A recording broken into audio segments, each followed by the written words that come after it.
Co-hosting Historathon this past month with Amanda has just been really fun. I mean, not just like all the amazing books and things like that, but even more impactful for me was finding a community here on YouTube of people who also just love historical fiction as much as I do. So hi, my name is Angie. Welcome to my channel, or welcome back to my channel. If you are new here, I'm a mom to 4. I love to homeschool, I love to read good books, and I love to share both of those things on this channel. So if you also like those things, please consider subscribing. Before I get into my thoughts on the books I read this past month, I have 2 quick announcements. First being that we are moving Historathon to the fall. So you probably know this if you watched the live show on Amanda's channel, is we are planning to move to November and have a whole month of reading historical fiction. This year we'll probably do like a mini readathon, maybe 2 weeks, something like that, just since we had this big one in here in February. But we didn't want to wait a whole year and a half to do this again. So we're going to have a mini one this November, and then you can plan on it being every November for a whole month. Second announcement is I am starting a historical fiction book club. I am so excited about that. The announcement video actually just went up this past weekend, so I will link it so that you can check that out for more details. We will be reading Kristen Hanna's The Four Winds in April. But please check out that video if you are interested, and I have linked the Goodreads group below so that you can go join that as well. So now let's get into some books. I decided to leave the group read to the very end since we did such a thorough job of talking about it in the live show. So I am going to start with this book, Pachenko. I'm starting with this because I have so many mixed feelings about this, and if you happen not to watch the whole video, I want your opinions on this book if you have read it. So I used this book for the prompts of multi-generational, no person on the cover, as well as diverse author. So I really wanted to read this because I knew I couldn't read 9 books in a month, so I definitely wanted to hit this one since it covered 3 prompts. It is about a girl in Korea in the early 1900s. She gets pregnant by this man who was already married and was kind of a scumbag and would not marry her because he had another wife and all this stuff. So she is in a very tough position, and in that culture it's a very shameful position. And thankfully she ends up getting married to this minister who then moves her to Japan. And they start their family there. And so it's very multi-generational. My thoughts. I gave it 3 stars. I loved the first part of it, and the first part was probably a 5-star, or it was working on a 5-star. I couldn't put it down. The second part I struggled with. So like I said, it's like 2 to 3 generations worth of story, which to me, I understand why the author did that. It fully told the story of the initial girl after she gets pregnant, all the way through her life and some of the ramifications of that initial event on her children, on her children's children, on the family as a whole, things like that. I understand, but I was tied to her character, and the others I liked and I enjoyed their stories, but I didn't enjoy them nearly as much, and it was something that I had to struggle to keep pushing myself back to reading. My favorite part of reading this book was learning the interaction between Korea and Japan. I just didn't really know a lot about the fact that Japan took over Korea and Koreans were looked down upon. They were definitely second-class citizens. They were treated terribly in Japan. They were also treated terribly in Korea.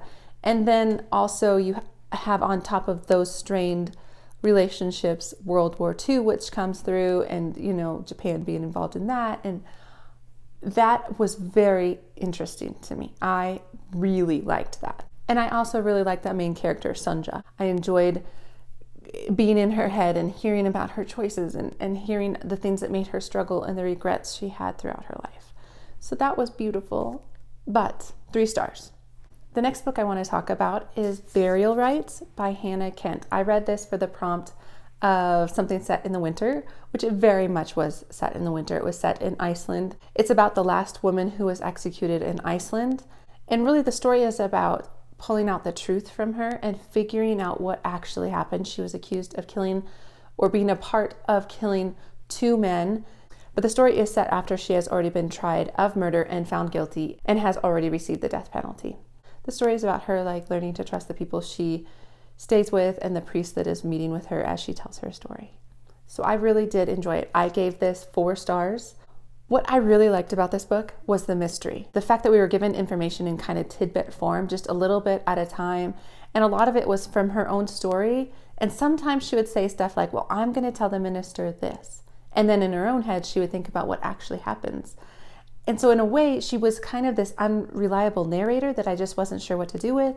But I really liked that. I liked the fact that the whole time I was like, well, surely she didn't do it. And then I'm like, well, maybe she did.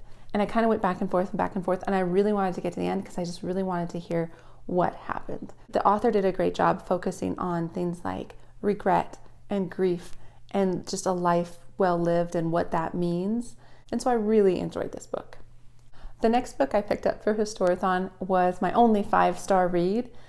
And that's just because it was so stinking entertaining. So I picked up The 7 Husbands of Evelyn Hugo by Taylor Jenkins Reid. And I used this one for the prompt of a name in the title. So this book was so good. Let me start with what it's about. So it's about this Hollywood star in the 50s. In present day, she has contacted a journalist and she wants to share her story. Like everything, all the details, all the husbands, all the kind of sordid affairs, if you will. And it was so much fun. So she told the story from how she got into Hollywood, through some of her decisions and what it took for her to become a star. And she definitely has a morally gray character. Some of the things she did, you're just like, ooh. But that didn't stop me from like rooting for her. Even though I didn't agree with a lot of the things she did, I felt like I just really enjoyed her character and I wanted her to get the things she wanted by the end. And then there's also this kind of mystery aspect with the journalist and why did she pick this journalist? And I enjoyed that. I did not see that coming. So that was an added bonus to what felt like almost like a real person, almost like a real memoir or autobiography book, but it wasn't. It's historical fiction. It's all made up, but I loved it. It was very entertaining, quick read, 5 stars, like I said. The next book I picked up for Historathon was this one, The Bookwoman of Troublesome Creek by Kim Michelle Richardson. And this was another very enjoyable book for me. I picked it up for the prompt of a place I have visited and it was the Appalachian area, so Kentucky. It is about this woman who has a condition, a genetic condition that makes her skin blue, and it's very rare. It was only really found in certain areas, and it talks about her life, what she had to deal with having that condition, but it also really focused on her strength of character because she wasn't just going to like hide away, which I feel like would have been tempting, I'm sure. But she decided she was going to get a job, even though this was the 30s in Kentucky. And she wanted to join the Pack Horse Library, which I want to read Giver of the Stars. I have it on my bookshelf. It's also about the Pack Horse Library. But this focuses on her and some of her colleagues as they go into the back country of Kentucky, reading some people books. And those parts really focused on just what it was like to live in the 30s in the hills of Kentucky. There was just so much poverty and so much hardship. And so that was one of the things that I just really enjoyed about this book. I don't know if enjoyed is the right word, but it brought out all the feels. I gave this book 4 stars. I really liked it. It was very transportative. I felt like I was with her on the trails in Kentucky.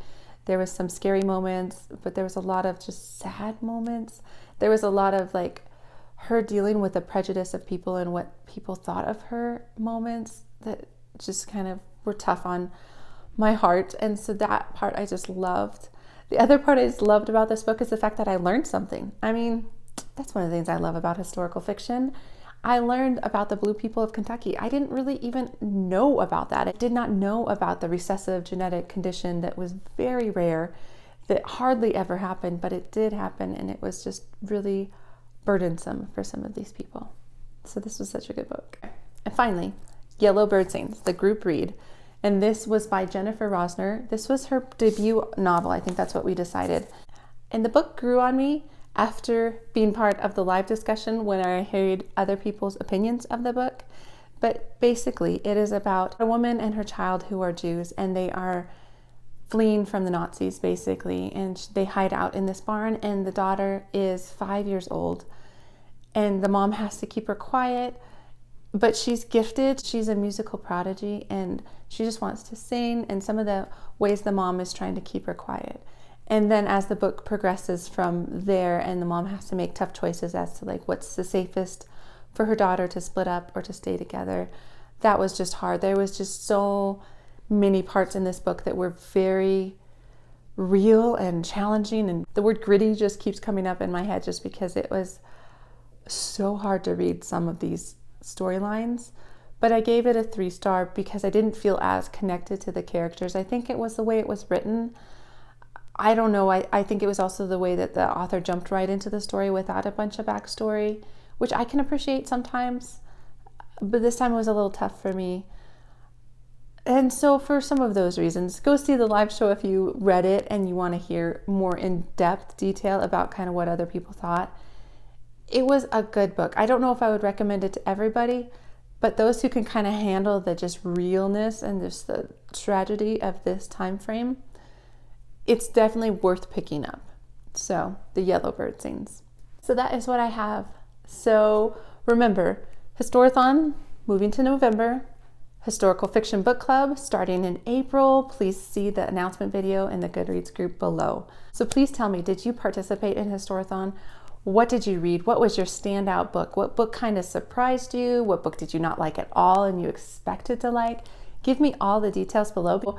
Thank you all for participating in Historathon with us. This was just such a joy, and I'm very excited for November. And otherwise, please consider liking the video if you liked it, subscribing to the channel if you're not already subscribed, and I will see you in the next book video. All right, have a wonderful day.